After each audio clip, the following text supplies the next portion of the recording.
बिस्मिल्लाहिर्रहमानिर्रहीम। ला महदूद दरूद व सलाम मोहम्मद मुस्तफ़ा सल्लल्लाहु अलैहि वसल्लम और आले मोहम्मद पर।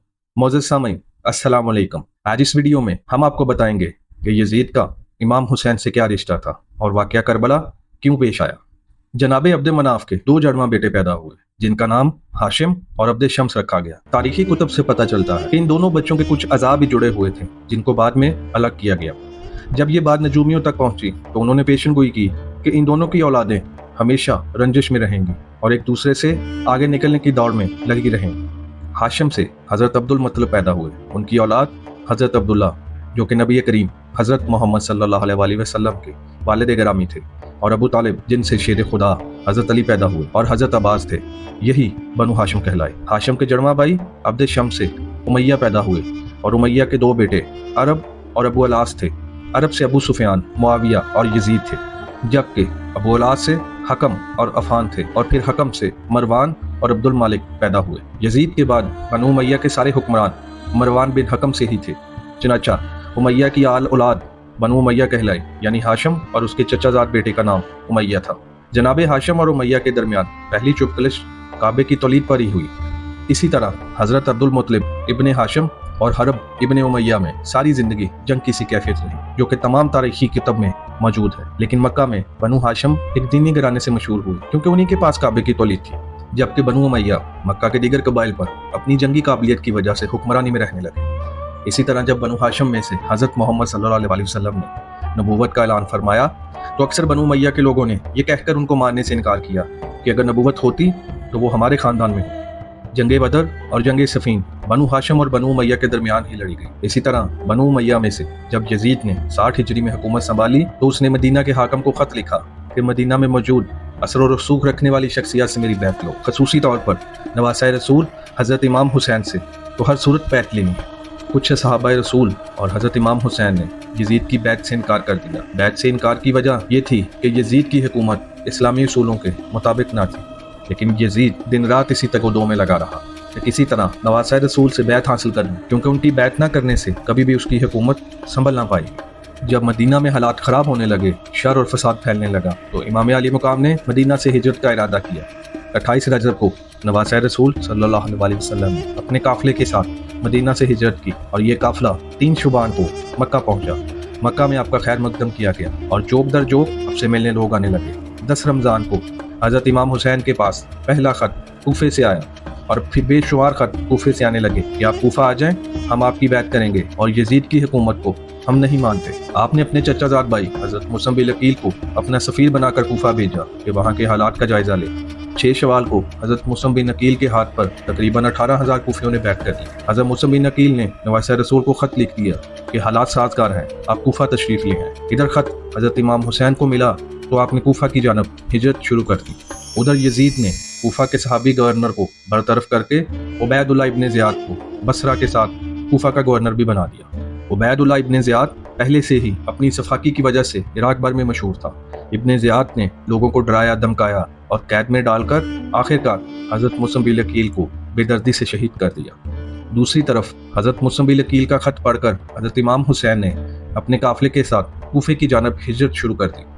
उबैदुल्लाह इब्ने ज़ियाद को जब जिगर गोशा रसूल सल्लल्लाहु अलैहि वसल्लम की कूफा की जानब रवानगी का इल्म हुआ तो उसने हसीन बिन तमीम को 4000 का लश्कर देकर कुदसिया की जानब रवाना किया कि इन इलाकों की सख्त निगरानी की जा सके। और हुर बिन यजीद रियाही का 1000 का लश्कर भी हसीन बिन तमीम के लश्कर का हिस्सा था, जो काफिला हुसैनी का रास्ता रोकने के लिए भिजवाया गया था। 61 हिजरी 2 मुहर्रम को हज़रत इमाम हुसैन के काफिले को रोक दिया गया। जब इमाम अली मुकाम को पता चला कि यही करबला है तो आपने हुक्म दिया कि खैमे नस्ब कर दिए जाए। करबला में फौज का सिपा सलार उमर बिन साद था, जो कि खून रेजी से बचना चाहता था, लेकिन कूफा में मौजूद गवर्नर उबैदुल्लाह इब्ने ज़ियाद को शिमर ने जंग के लिए उकसाया और आखिरकार 9 मुहर्रम को शिमर 4000 सिपाही लेकर करबला पहुंच गया और साथ में उमर बिन साद के लिए धमकी अमेज खत लेकर आया कि या तो हज़रत इमाम हुसैन से बैत लो या फिर इनके साथ जंग करो। 10 मुहर्रम अल हरम को नवासा रसूल सल्लल्लाहु अलैहि वसल्लम अपने जानिसारों के लाशें उठा उठा कर निडाल हो चुके हैं, लेकिन शुजाते हैदरी की झलक अभी चेहरे पर चमक रही है। शेर खुदा के शेर अपने तमाम असासे लुटाने के बावजूद खुद घोड़े पर सवार होते हैं। हजरत बीबी ज़ैनब रकाब थामती हैं। यजीदी लश्कर जब तलवार हैदरी को मैदान में देखते हैं तो एक दफा हलचल मच जाती है। वहाँ मौजूद हर शख्स जानता है کہ नबी सल्लल्लाहु अलैहि वसल्लम ने फरमाया था, हुसैन मुझसे हैं और मैं हुसैन से हूँ। लेकिन बदबख्तों की आंखों पर लालच और तमा ने पर्दा डाल रखा था। हर कोई दरबार यजीद में ऊंचा मुकाम और इनाम इकराम हासिल करना चाहता था, लेकिन तारीख ने ऐसी बुज़दिल फौज ना देखी थी। सभी एक दूसरे का मुंह देख रहे थे कि नवासा रसूल का मुकाबला कौन करेगा। जैसे ही इमाम अली मुकाम मैदान की तरफ बढ़े तो शिमर कहता है, दूर से ही तीर चलाना शुरू कर दो। इमाम अली मुकाम को तीर लग चुके हैं। शमशीर हैदरी पर पूरा लश्कर यकबारगी से हमलावर होता है। खौफ के मारे फौजियों की गर्दनें कट रही हैं। सैकड़ों यजीदी फौजी जहन्नम वासिल करने के बाद नवासा रसूल सल्लल्लाहु अलैहि वसल्लम नमाज पढ़ने की मोहलत मांगते हैं। यही वो वक्त था जब शिमर के जोश दिलाने पर मालिक कुंदी ने पीछे से एक ऐसा वार किया। इसके बाद शिमर मलून के कहने पर सबने तीरों की बरसात कर दी। खुली बिन यजीद नवासा रसूल का सर काटने के लिए आगे बढ़ा, लेकिन हाथ कांप गए। फिर शकील कल्ब बदबख्त और जलील इंसान सनान बिन अंस आगे बढ़ा और इनाम इकराम की लालच में इमाम अली मुकाम का सर तन से जुदा कर दिया। मलून इब्ने ज़ियाद के हुक्म पर तमाम सर नेज़ों पर चढ़ा दिए गए और जिस्म अतहर को घोड़ों की टापों तले पमाल किया गया। सानिया करबला के बाद उमर बिन साद ने अपने लश्कर में से कत्ल होने वालों को 11 मुहर्रम को दफना दिया।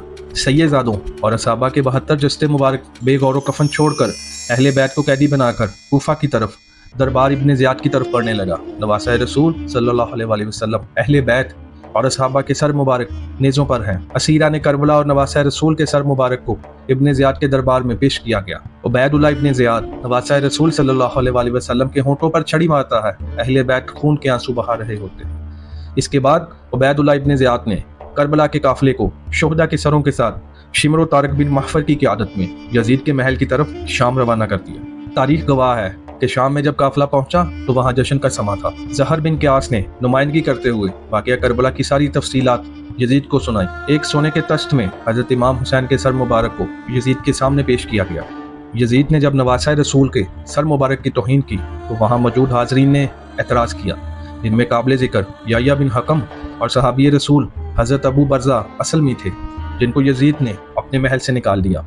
इसके बाद दुख्तरे सैयद कायनात हज़रत ज़ैनब ने एक तारीख साज खुतबा यजीद के दरबार में दिया, जिससे वहाँ मौजूद लोगों के दिल लर्ज उठे और यजीद जब परेशान हुआ तो उसने काफिला को आज़ाद करते हुए मदीना भेज दिया। मदीना के लोगों को वाक़या करबला की खबर मिल चुकी थी। जैसे ही काफिला मदीने पहुंचा वहाँ क़यामत बर्पा हो गई। हज़रत इमाम ज़ैनुल आबिदीन की नज़र रोज़ा रसूल सल्लल्लाहु अलैहि वसल्लम पर पड़ी तो आप बस इतना कह सके, या रसूल अल्लाह सल्लल्लाहु अलैहि वसल्लम अपने नवासे का सलाम कबूल फरमाए। बस उसके बाद मदीना में एक ना थमने वाले आंसुओं का सैलाब आ गया। ऐ अल्लाह पाक, नवासा रसूल और अहले बैत को शहीद करने वालों की नस्लों को दुनिया में जलीलो ख्वार रखना और आखिरत में उनका हिसाब सख्ती से लेना। कमेंट सेक्शन में आमीन लिखना मत भूलिएगा। अगर वीडियो पसंद आई तो हमारे चैनल को लाइक और सब्सक्राइब करें और अपने दोस्तों के साथ शेयर करें। इससे हमारी हौसला अफजाई होगी।